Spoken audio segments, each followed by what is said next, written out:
Hello everybody, I'm Dave Thomas, and today I am building a 3D printed model rocket that was designed by Thingiverse user Advancing Education.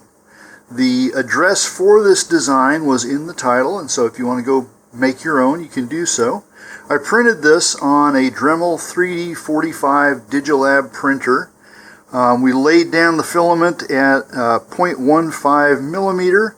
There are 3 perimeters and a 30% infill, and I printed this without any supports, and it came out really well. We had a few stray bits of filament, but for the most part it was a pretty clean print. So we've got 4 parts here: a fin can, and then a motor retainer that screws on here. Okay, and it's a little bit tight, but it fits. Okay, we've got a nose cone and a body tube. The body tube also screws on, just like that. Okay, so you can launch it without any glue here. Just make sure it's tight before you launch. And that gives you the option of changing out the shock cord when you need to.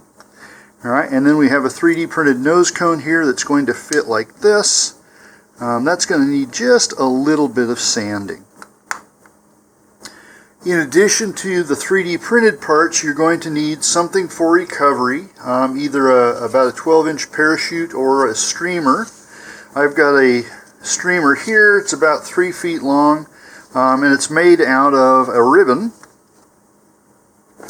Alright, I'm also going to include a parachute protector, or in this case a streamer protector. This is made from Nomex, and these can be purchased from a variety of Rocketry companies.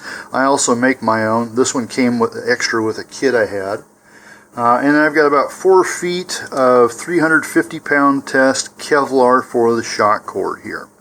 You don't need to use it that heavy. 150 to 200 pounds is actually more than enough, but I had this already cut to length, and so I'll go ahead and use it. I'm a little worried about the shock cord mount here. That's not very heavy, and it's also very close to the thrust ring there. So if we look at this, put a motor in this, it's kind of tight. Alright, but that motor is going to be all the way there. So I'm going to try putting a little bit of epoxy in there, but I'm going to have to be really careful about not blocking the motor there. Now if we try and run this with a composite motor like this Q-Jet, most of the composite motors have this extension up here for the ejection charge, and that is going to impact our shock cord mount there. So we're pretty much just stuck with black powder motors as propellant for this model. Okay, so the first thing I'm going to do is add the shock cord here, and so we're just going to thread this down and then just use something to pry that back up there. Okay, now I've added a little bit of super glue to the end of this just to keep it from fraying. I did that when I cut it, so it came to me, or to this video, this way. Alright, and again, we don't have a lot of room here, so we want to make sure that this knot is staying up. Okay, and I'm going to add a little touch of super glue to the knot to keep it from unraveling. Just put that there, and I'm going to put a little bit out here so I can cut this off cleanly. Alright, you can accelerate the hardening with a little bit of alcohol here.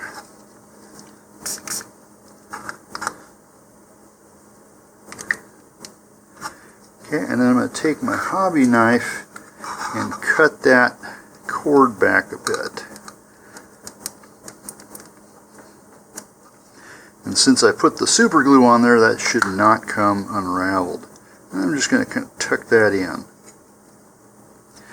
Alright, now we'll take our body tube here and thread the shock cord up.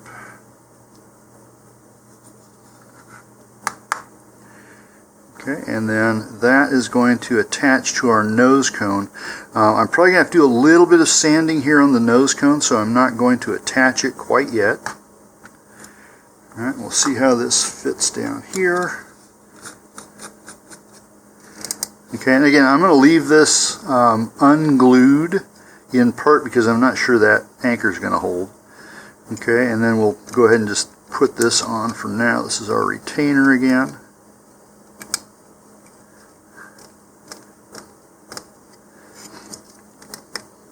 Okay, now it's a little tight there. And I notice there's some error in there, and I can see through it. I may try reprinting this later on and see if I can get that just a little bit thicker. Okay, so for now, I'm going to tuck this in, keep it out of the way.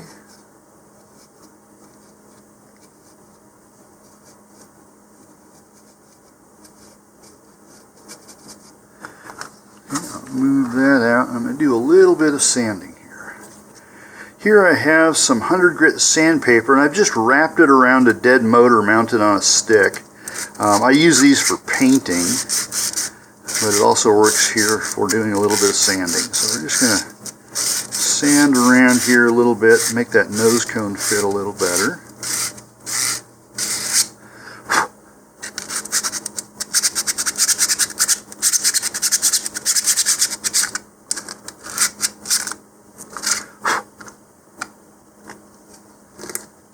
Still kind of tight. Now we've got some stray filaments there, and I'm just going to take my hobby knife and kind of trim those off. This will also give us some more clearance on the shoulder. This is probably the one thing I'm really worried about with this particular design is the nose cone shoulder is not very long, and so it can be prone to coming off in flight.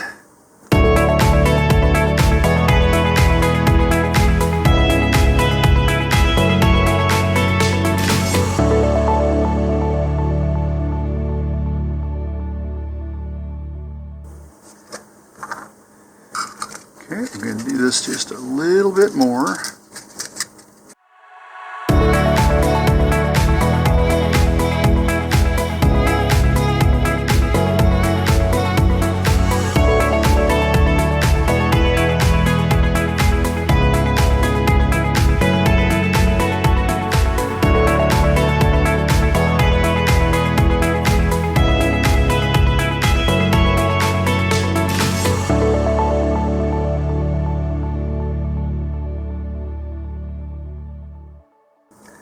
So what's happened here is right at the junction of the shoulder with the nose cone proper, it didn't print quite flat, and so it's got a little bit of excess material here.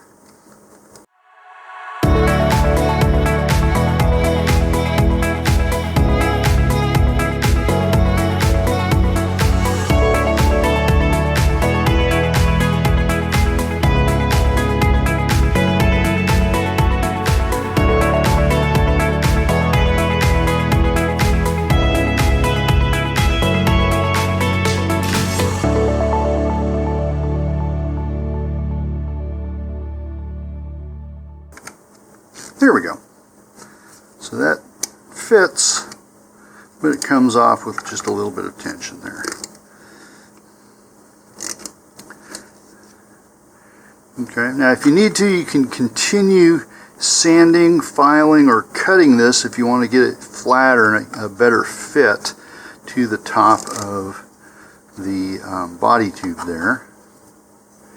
I trimmed a little bit more from the nose cone here, and we are ready to put on the streamer and the protector here. So this is just going to go through the hole. And then my streamer, if you look on the back here, I just folded the corners over here a little bit.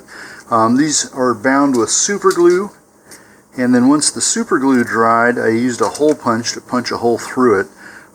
You need the super glue there to make it stiff enough for the punch to work. Here I'm just going to thread this through as well. Alright, and then on our nose cone we've got this crossbar here. Off camera I put a little bit of super glue onto my knot here, so that's holding in place.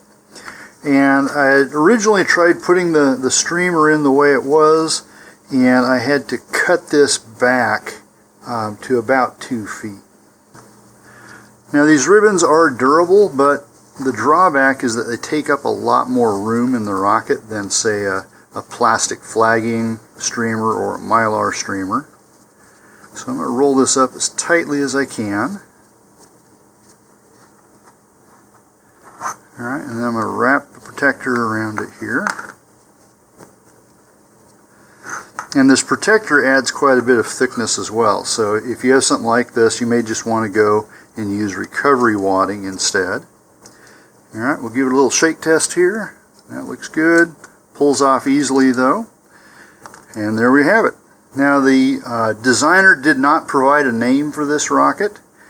You can paint it. You'd probably want to prime it first and then paint it. But you can also just leave it the way it is, which is what I'm going to do. So if you try building this, I hope you have a safe launch and a safe recovery. And please stay tuned for more of my videos.